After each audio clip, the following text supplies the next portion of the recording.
The White House shifting the blame for the border crisis to Congress despite a surge in illegal immigrants, including gang members and other criminals. In Yuma, Arizona, there has been a massive increase in encounters.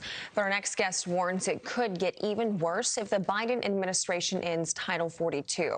Tom Homan, retired acting ICE director and Fox News contributor, joins us now. Tom, those Yuma encounters, they're up. I mean, this number is astounding, 1,100%. So if it's already at this point, what's going to happen when Title 42 is gone?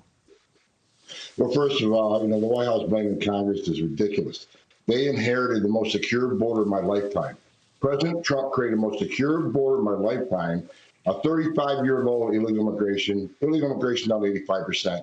They took it, and the President Biden intentionally unsecured the border. So they got no one to blame but themselves. They want to secure the border, dust off the Trump plans, do what we did, and you secure the border. But what's happening right now, even with Title 42, we're on a glide slope to beat last year's historic numbers.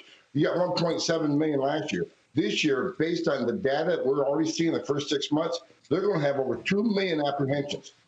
Again, another historic record. But when they end Title 42, they're going to blow last year's numbers out of the water. God help us, because it's going to be an uncontrollable surge on the border. And let me make this clear how important this is. We have lost operational control of our southern border. We no longer control it. The criminal cartels control it. I've talked to several chief patrol agents who told me they have lost operational control of the border. They cannot control the flow coming in. But Tom, isn't this what the open border people want at the end of the day? Don't they want all these people coming in and for our country to lose operational control of the border? Absolutely. But what made me so angry, I spent 35 years doing this job. I think I saved a lot of lives. But with this policy, Joe Biden says this policy is more humane. False. More migrants have died under the first year of Joe Biden than any year in my 35-year career. Died on U.S. soil. We got over 110,000 Americans who died from overdose deaths, mostly fentanyl, that's coming across the open southwest border. We got criminal cartels making billions. You got aliens dying in Mexico and the Darien Gap in Panama. These policies are killing Americans. And he hasn't done a single thing. Him or the Secretary of Mayorkas hasn't done one thing to slow the flow. Now what they're going to do, they're going to drop 42, which is even going to bring more people.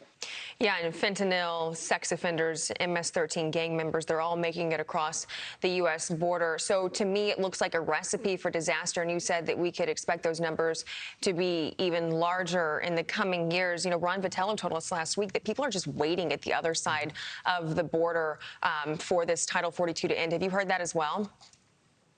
Yes, I have. And their plan right now is I've seen documents. The plan right now from the Biden administration is send more agents to the southern border to process and release quicker into the United States.